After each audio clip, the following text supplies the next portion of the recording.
Good morning, folks. It's December 31st, 1929, and we're approaching the new year. Time to recap on what this very eventful decade has brought to our nation. Starting off, we had the election of 1920, where former Republican President Warren G. Harding beat Democrat James M. Cox in a landslide victory. The voting resulted in Harding receiving 60% of the popular vote and 75% of the electoral vote, landing him and Vice President Calvin Coolidge in the White House. In 1922, we had a change in economy when Congress passed the Fordney-McCumber tariff. This tariff aimed to raise tariff duties to protect the American market for American manufacturers. Although the tariff boosted the domestic economy of this decade, some believe it fueled the economic grievance platform for Adolf Hitler. The preceding year came with a tragic event that came as a shock to all of us. On August 2, 1923, former President Warren G. Harding died without warning in San Francisco due to a sudden stroke. Vice President at the time, Calvin Coolidge, was thus sworn into presidency. Skipping forward to 1928, Republican President Herbert Hoover crushed Democratic opponent Al Smith in the election, promising to bring prosperity to our nation. However, Hoover's presidency quickly resulted in the stock market collapse of 1929, which brings us to today. The economy still remains the worst this nation has ever experienced, and rumors predict that the 1930s will bring a Great Depression. In the past decade, there have been numerous crimes, murders, and scandals, the most recent of them being the St. Valentine's Day Massacre, which happened earlier this year on February 14th, when 6 members of Chicago's Morgan Gang and a friend were shot down in a garage at 2122 North Clark Street by rival gangsters dressed as policemen. It was believed to have been instigated by Al Capone, or otherwise known as Scarface, Chicago's most wanted gang leader. Al Capone is currently serving a year in prison on gun-carrying related charges. In sports for the past decade, Babe Ruth hit his 60th home run on September 30th, 1927, making a new record for the maximum amount of home runs a player can hit in a season. It was originally a competition between Babe and Lou Gehrig, but Lou had to stop for personal reasons. In the NHL, there were many rule changes, such as the introduction of high-sticking penalties and addition of 10 minutes of sudden death overtime on tied games. The maximum number of players went from 12 to 15, and they also extended the season from 24 to 30 games. The NHL also added the Montreal Maroons and the Boston Bruins franchises in 1924. Cyril Joseph Dineni played left wing for the Ottawa Senators, the Boston Bruins, and the Toronto Blue Shirts.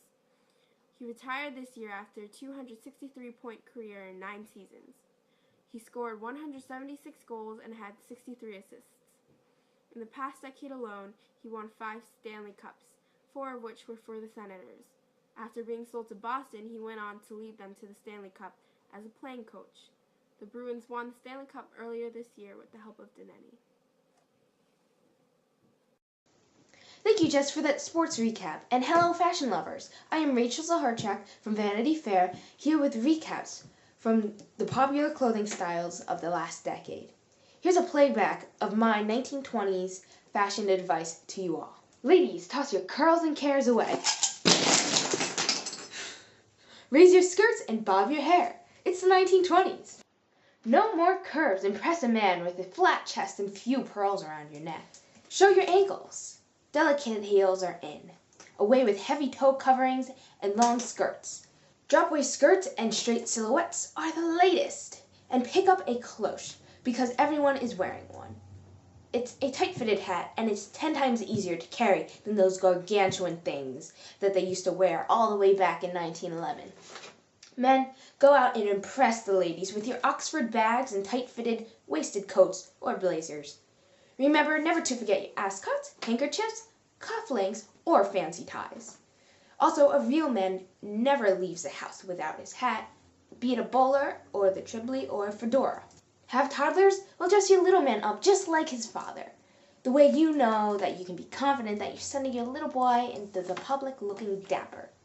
Otherwise, I've seen many little boys running around in sailor suits, rompers, overalls, and school uniforms.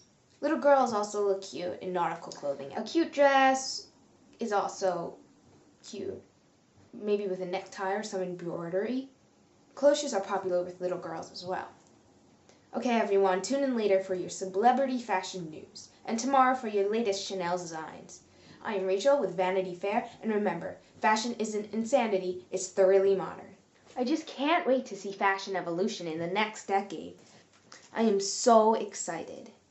Next, we have Lucy the librarian talking to you about music and books of the 1920s. Thank you, Rachel. The literature of the last decade was quite astounding. In this past decade, Ernest Hemingway made his way to the scene with his book, The Sun Also Rises. He was introduced to readers in 1926 with acclaim from some of the top people, including esteemed critic Edmund Wilson and F. Scott Fitzgerald, writer of the popular book The Great Gatsby. The Great Gatsby is another 1920s novel which defined the American dream and the 1920s. The Sun Also Rises is a story of a shallow romance and betrayal between friends on a trip from Paris to Spain. This spring, Hemingway released A Farewell to Arms, which he drew from his past World War I experience to create a masterpiece which is exalted for his depiction of war. It is a love story of a wounded World War I American lieutenant and an English nurse when she becomes pregnant and they run away together. Clearly, Hemingway rocked the literary world. But in the music world, jazz was becoming popular thanks to the great and wonderful Louis Armstrong. Let's listen to a clip of a live recording of Hello Dolly for a bit.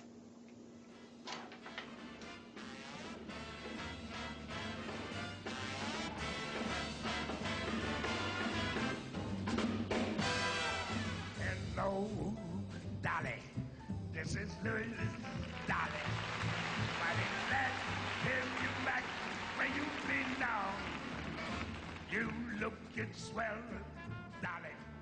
I can tell, Dolly. You keep going. That was quite beautiful. Louis Armstrong, by playing in Chicago, changed the way people looked at the black population, specifically musicians. This has been Lucy for your recap on books and music in the 1920s. Let's go to Alexa. Good morning, ladies and gentlemen. I am here with the legendary Babe Ruth doing a quick recap on the season. Thank you. It is an honor to be here. So, Ruth, can you give us a quick recap on your first year with the New York Yankees? Well, I can't complain. I did all right. I hit 54 home runs and my batting average was .376. Were you excited for the World Series in 1921 when it first broadcasted on the radio? Despite our loss that day against the New York Giants, 5-3, it was definitely an amazing privilege to be part of that. Why, yes, I couldn't agree more. Well, thank you, Ruth, for being here.